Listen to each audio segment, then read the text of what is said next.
Hello everyone, this is Sunil Jagda. तो आज का जो वीडियो रहने वाला है वो मोस्ट इंपॉर्टेंट रहेगा आप लोगों के लिए, क्योंकि इस वीडियो के अंदर हम बात करेंगे कि किस तरह से अब हमें पढ़ना चाहिए। लास्ट के दिनों में किस तरह से पढ़कर 98% मार्क आप स्कोर कर सकते हो बोर्ड एग्जाम के अंदर। स्पेशली हम बात करेंगे साइंस स्टूडेंट की। साइंस स्टूडेंट जिनके पास फिजिक्स, केमिस्ट्री, मैथ, बायोलॉजी ये सब चीजें होती हैं, तो किस तरह से आपको इन सब्जेक्ट्स को पढ़ना पड़ेगा, बचे दिनों में किस तरह से आपकी स्ट्रेटेजी होनी चाहिए, सारा मैं आपको इस वीडियो में बताऊंगा। वीडियो को लास्ट तक जरूर देख लेना, ये रिक्वेस्ट मैं जरूर करूंगा, क्योंकि कोई कोई इन्फॉर्मेशन जब रह जाती है फिर आप लोग कमेंट करते हो, ठीक है। उससे बढ़िया आप वीडियो देखो, आपका सारा डाउट क्लियर हो जाएगा इस वीडियो में, ठीक है। तो चलिए बात करते हैं कि 98% मार्क कैसे स्कोर करें। फर्स्टली तो जिन बच्चों को लगता है कि 98% मार्क अब पढ़कर स्कोर करना बड़ा मुश्किल है, तो वो वीडियो से थोड़ा दूर ही रहे, ठीक है, क्योंकि नेगेटिविटी फैलाने वालों का इस चैनल पर कोई काम नहीं है। मैं तो जो भी बच्चा कभी नेगेटिव कमेंट करता हूं उसको ब्लॉक ही कर देता हूं, ठीक है। चलिए, तो देखो साइंस स्टूडेंट की अगर हम बात करें तो physics, chemistry, biology and math, चार सब्जेक्ट मोस्ट इंपोर्टेंट होते हैं, ठीक है। कि किसी के पास बायोलॉजी होता है, किसी के पास मैथ होता है कॉम्बिनेशन में, ठीक है। साथ में इंग्लिश, फिजिकल एजुकेशन, ये सब चीजें होती है, तो उनकी बात हम नहीं कर रहे हैं, बात मेन सब्जेक्ट्स की करेंगे, ठीक है। तो देखिए मैंने इनको क्या किया हुआ है, physics, chemistry, biology and math को अलग से रखा हुआ है। समझिए कि अगर आपको फिजिक्स, केमिस्ट्री, बायोलॉजी के अंदर अच्छे मार्क्स स्कोर करने हैं तो आपको एनसीईआरटी कॉन्सेप्ट आना चाहिए। ये बात तो मानते हो ना। आपको एनसीईआरटी सॉल्यूशन करना पड़ेगा, आपको प्रीवियस ईयर करने पड़ेंगे एंड आपको सैंपल पेपर भी करने पड़ेंगे। करने आपको सैंपल पेपर किसके पड़ेंगे, मैथ के भी करने पड़ेंगे। क्यों? क्योंकि अब तो पैटर्न चेंज हो गया है, तो आपको पता लगेगा कि किस तरह से आप ये सैंपल पेपर प्रैक्टिस करके क्वेश्चन की जो फॉर्म बनेगी, जो टाइप बनेगी, वो आपको सारी यहाँ पे समझ आ जाएगी, ठीक है। तो मतलब फिजिक्स हो, केमिस्ट्री हो, बायोलॉजी हो, मैथ हो, आपको ये सब चीजें तो करनी ही पड़ेंगी, करनी ही पड़ेंगी। जो बच्चा इन चीजों को नहीं कर रहा है 98% मार्क वो स्कोर नहीं कर सकता, ठीक है। अब सुनिएगा, मैथ की अगर हम बात करें, मैथ को रिवाइज करना कितना आसान है या मुश्किल है उसकी बात करते हैं, समझते हैं। देखिए मैथ में आपको कैसे कर सकते हो, आपको मेथड्स आना चाहिए कि किस तरह से कोई जो क्वेश्चन कर रहे हो वो किस तरह से होता है, उसका फॉर्मूला होना चाहिए या तो, ठीक है। और ज्यादा से ज्यादा क्या होगा, आपको प्रैक्टिस करनी होगी किसकी, एनसीईआरटी की, या फिर आरडी शर्मा सॉल्यूशन आता है एंड मैनी मोर बुक्स हैं, तो आप उनकी प्रैक्टिस कर सकते हैं, ठीक है। एंड मैथ के अंदर सिर्फ हम एक ही बात बोलते हैं कि अगर आपको अच्छे मार्क्स स्कोर करने हैं, ये पढ़ने के बाद प्रैक्टिस प्रैक्टिस प्रैक्टिस, बस प्रैक्टिस ही करो जितनी हो सकती है। एंड वो किसकी करनी है, आपको साथ में सैंपल पेपर लगा लो, वो होता है ना कि सोने पे सुहागा हो जाएगा, ठीक है, ऐसी बात हो जाएगी। तो प्रैक्टिस प्रैक्टिस प्रैक्टिस हो गया। तो मतलब आपको फिजिक्स, केमिस्ट्री, बायोलॉजी, मैथ करना है, तो ये ऊपर का मेथड, ये ऊपर का जो स्लॉट आपको प्योरली आना चाहिए। अब इन चीजों को कैसे करें, देखिए इन चीजों को करने के लिए आपको सबसे पहले अपना रिवाइज करना पड़ेगा, रिवीजन स्टार्ट कर दो, ठीक है। कोई भी सब्जेक्ट हो, आपका फिजिक्स हो, केमिस्ट्री हो, मैथ हो, बायोलॉजी हो, जो भी है, उनको सबसे पहले आप रिवाइज करो। अब रिवाइज कैसे करोगे, अब रिवाइज किस तरह से कर सकते हैं।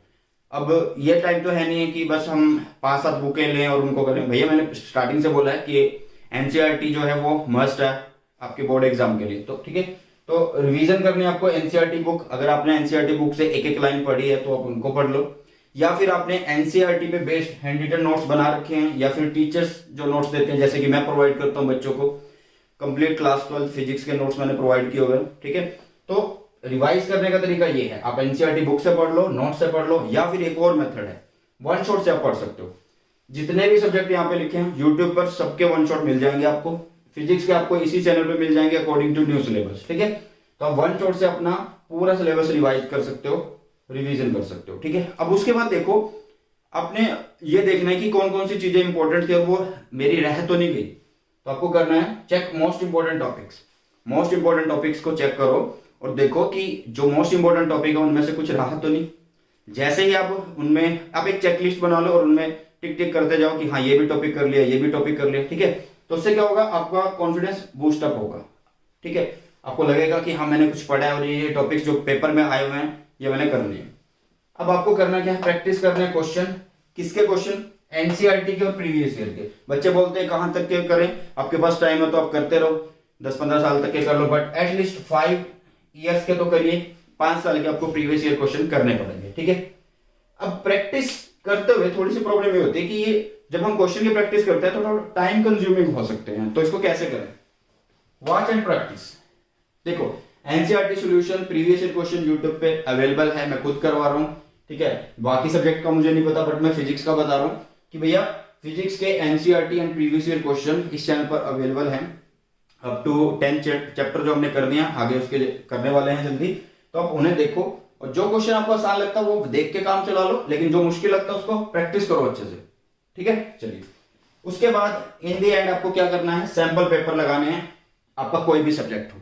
क्यों लगाने हैं? क्योंकि नया मेथड आएगा, नए क्वेश्चन आएंगे, उससे पता लगेगा कि किस किस तरह की क्वेश्चन किस किस टाइप बनती है, क्या क्या फॉर्म बनती है, ठीक है।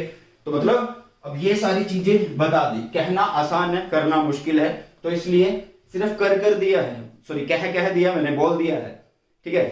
अब बोल दिया है तो इनको करे कैसे? करना आपको पड़ेगा, मुझे नहीं करना पड़ेगा, मैं सिर्फ आपको गाइड कर सकता हूँ, रास्ता दिखा सकता हूँ, उस पर चलना आपको है, ठीक है। तो कैसे चलना है देखिए, सबसे पहले आप क्या करो, टाइम टेबल बना लो। अब कितनी बार बोलोगे सर टाइम टेबल? भाई टाइम टेबल तो बनाना ही पड़ेगा, टाइम के अकॉर्डिंग ही पढ़ेंगे, ठीक है। टाइम टेबल बना लो, एक बढ़िया वाला टाइम टेबल बना लो जिसमें आप पढ़ सको, 13 से 14 घंटे पढ़ सको। कई बच्चे कमेंट करेंगे मेरा स्कूल होता है, मेरी कोचिंग क्लासेस होती हैं, भैया ये बहाने करना छोड़ दो, अब पढ़ना ही पड़ेगा, चाहे आपको रात को पढ़ना हो दिन में पढ़ना हो, बट अब पढ़ने लग जाओ, 13 से 14 घंटे पढ़ लो भाई, पढ़ लो, आपके काम आएगा ये। चलिए, अब उसके बाद अब ऐसा ना हो कि इन लास्ट के दिनों में हम ऐसी चीज पढ़ ले जो हमारे सिलेबस में नहीं है, जो हमारे काम की नहीं है, तो इसलिए आपको हार्ड कॉपी रखनी है सिलेबस की। मैंने सॉफ्ट कॉपी नहीं रखी। सॉफ्ट कॉपी नहीं रखनी क्यों? क्योंकि आप क्या करोगे, सॉफ्ट कॉपी में मार्क नहीं कर पाओगे, ठीक है। तो इसलिए क्या करोगे, हार्ड कॉपी रख लो, हार्ड कॉपी में आप मार्क करते रहना, ये भी हो गया है सिलेबस में से, ये भी हो गया है, इसके इंपॉर्टेंट कर लिए, ये सिलेबस रिवाइज हो गया, ठीक है। अब इन सब चीजों को करें कैसे? अब मान लीजिए आपके पास जनवरी के कितने दिन बाकी हैं। आज इस वीडियो को अगर हम बना रहे हैं तो आज 24 तारीख है, आगे जो दिन बाकी है वो 7 दिन बाकी हैं। उसके बाद जो फैब है उसके 28 दिन बाकी हैं आपके पास, ठीक है। ये कितने हो गए, 35 डेज हो गए, क्लियर है इतनी चीज। अब उसके बाद आप आ जाओ मार्च के अंदर 5 से 6 दिन आप लगा के चलो, आपके खराब हो गए प्रैक्टिकल के अंदर, ठीक है। 31 का महीना होता है, 5-6 दिन, अगर 6 दिन अभी अगर लगाते हैं तो 25 दिन आपके वो बच गए, 25 दिन तो बचे आपके पास पूरे 60 दिन। मैं मार्च तक का हिसाब बता रहा हूं आपको, ठीक है। उससे आगे अप्रैल भी आएगा, ठीक है। तो 60 दिन आपके पास है, 60 दिन 2 3 4, ठीक है। 4 सब्जेक्ट हैं, एवरेज लगाएं कि एक सब्जेक्ट में 15 चैप्टर होंगे, तो 60 चैप्टर हैं। कितने हैं? 60 चैप्टर हैं भैया। अब एक दिन में 2 चैप्टर निपटा रहे हो, 2 chapters a day, 2 chapters a day, या तो वो सेम सब्जेक्ट के हो या डिफरेंट के हो, आप कर सकते हो। एक दिन में आप 2 चैप्टर कर रहे हो तो 30 दिन में कितने चैप्टर कर लोगे? 60 चैप्टर कर लोगे। और नेक्स्ट 30 दिन जो होंगे इसी में से वो 30 दिन आप क्या कर सकते हो, उनकी प्रैक्टिस कर सकते हो, या लगातार प्रैक्टिस कर लो, वो आपकी मर्जी है। सब चीजें आपके पास हैं, वो आपको करना है कि साथ के साथ उसके क्वेश्चन की प्रैक्टिस करते जाए, या पहले सारा सिलेबस कर ले फिर प्रैक्टिस करें, वो आप पे डिपेंड करता है। जैसे आपको सुटेबल लगे वैसे आप कर सकते हो। आप सेम सब्जेक्ट भी यूज कर सकते हो, आप डिफरेंट सब्जेक्ट भी यूज कर सकते हो, ठीक है। एंड आपको करना ही पड़ेगा, एक दिन में 2 चैप्टर पढ़ने ही पड़ेंगे, ठीक है। चलिए बात करते हैं लास्ट 2 टॉपिक्स की, 2 लाइनों की, अवॉइड डिस्ट्रैक्शन। अब इन सब चीजों को फॉलो करने के लिए ना ये 2 चीजें बहुत जरूरी है आपको जानना। अवॉइड डिस्ट्रैक्शन, मैं डिस्ट्रैक्शन को कैसे दूर करूं? भाई वो मुझे नहीं करना, वो तुमको करना है। अगर आपको पढ़ना, अगर आपने सोच लिया कि मुझे पढ़ना है, अच्छे मार्क्स लाने हैं, अपने लिए लाने हैं, अपने माँ बाप के लिए भी नहीं लाने हैं, अपने लिए तो लाने होंगे, तो ये डिस्ट्रैक्शन के जो बहाने हैं वो दूर करो। एंड मोबाइल जो एक्स्ट्रा चलाते रहते हो, इंस्टाग्राम पर रील देखते रहते हो, फेसबुक पे पोस्ट देखते रहते हो, छोड़ो उसे, छोड़ो, कुछ नहीं होगा उससे, ठीक है।